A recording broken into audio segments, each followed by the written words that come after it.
What's up, everybody? It is me, Mr. Henrik Fan, and welcome back to another video.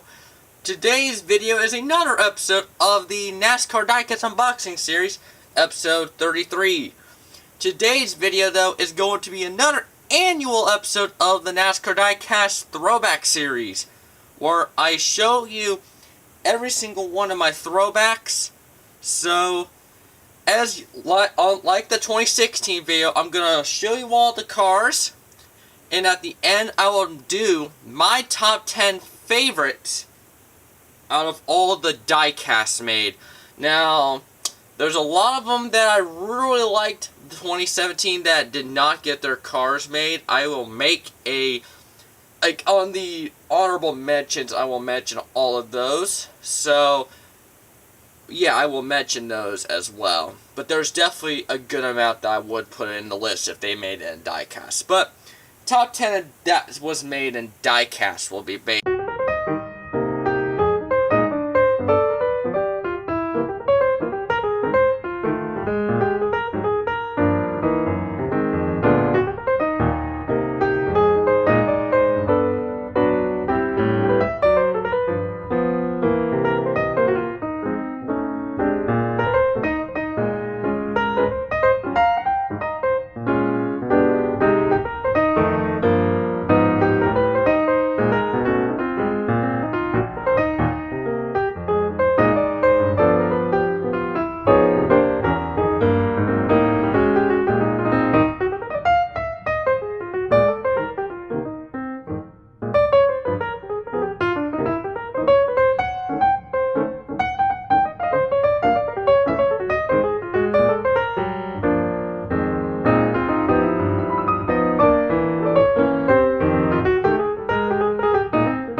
you go. That is all of the throwback diecasts that I will review for this episode.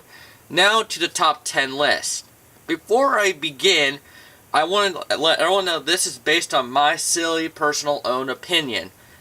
So please do not get offended with what I place in each order. Now, let's begin. Alright, coming in at number 10 is Matt DiBenedetto's Keen Parts Throwback. That will come in at number 10. Alright, at number 9 is Matt Tiff's Ron John Surf Shot Throwback. Shout out to Jacob for getting me this and one other throwback. So, yeah, thank you very much, Jacob.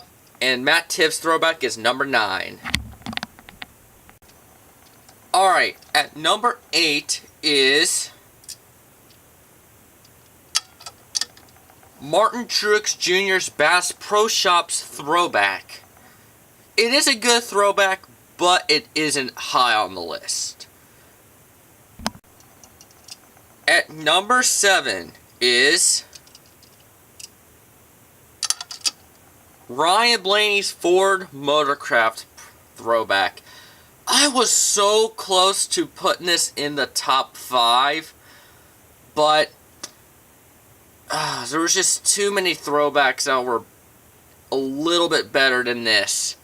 But this is a pretty good throwback in my opinion. So, I was kind of sad putting it at number 7, but it's just my personal own opinion, so it goes to number 7 for me. Alright, at number 6 is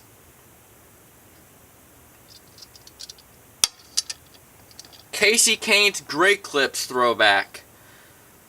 I really like this throwback, and again, I really wanted this in the top 5. But it just came short, because the top 5 that I have is a little bit better than this. But again, like Blaney, really good throwback. Like, the top 7 were really hard, but it just came number 6 to me. Alright, now we are off to the top 5. At 5th place is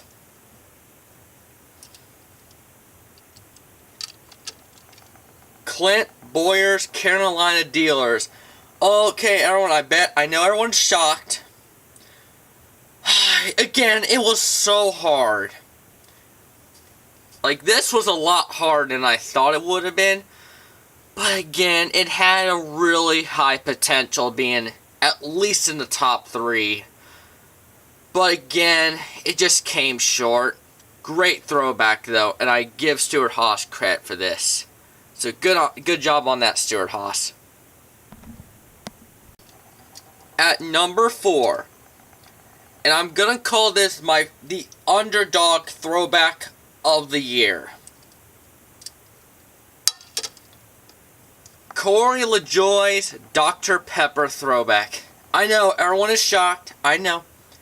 The dramatic,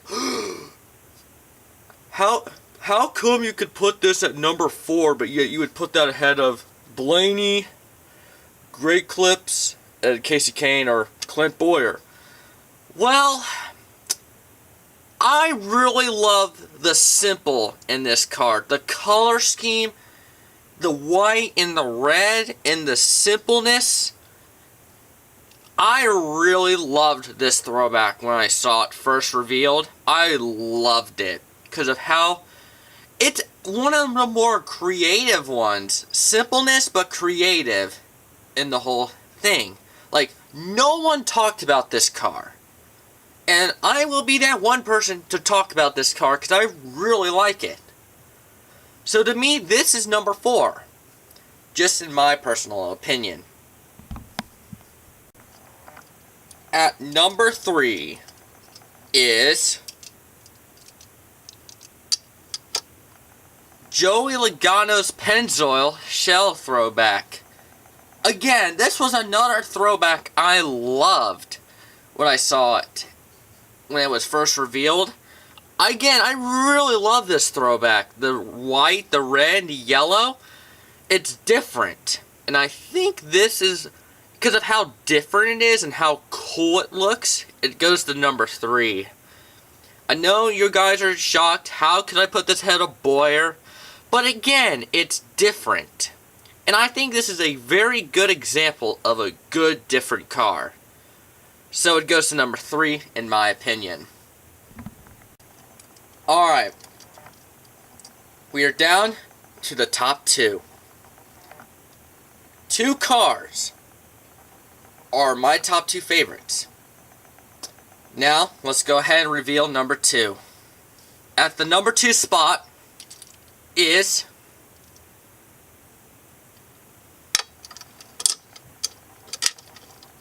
yes, the Austin Dillon and Ryan Newman Wrangler throwbacks.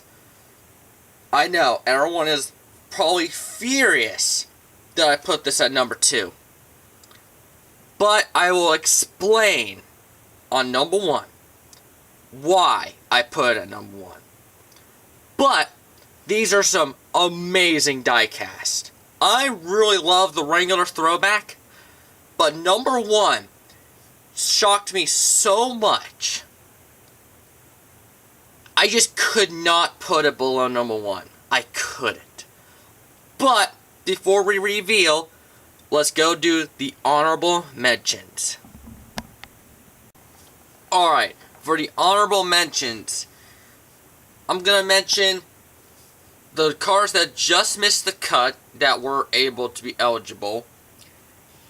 My opinion on the based on the most disappointing throwback, and throwbacks that I love that was not made and is not eligible for the list. Now let's go ahead and get that out of the way first, because I have it all loaded. So, I have 6 throwbacks I'm going to mention that did not make the cut that I would like to mention. Danica Patrick's Ford Credit. Reed Sorensen's Exchange of America. Okay, I gotta scroll down a little bit more. David Reagan's Camping World. Kyle Petty, or Kyle Larson's Kyle Petty throwback. Cody Ware's Days of Thunder. And Derek Cope's Mane and Tail car. Alright, that are the cars that did not make the list. That half of it would have made the list if it was made, but it didn't, so it can't be. But I would like to mention all of those, because those are all good paint schemes I would like to mention. Not every single one of them was bad, but those are my favorites. Now, to my most disappointing throwback. I don't personally think it's close. It's the Jimmy Johnson Lowe's throwback. Doesn't surprise me it was the lowest. I never really liked it. Even the first time it was revealed, I never really liked it. And, yeah, most disappointing throwback. Now to the 3 that almost made the cut. Kevin Harvick's Busch throwback.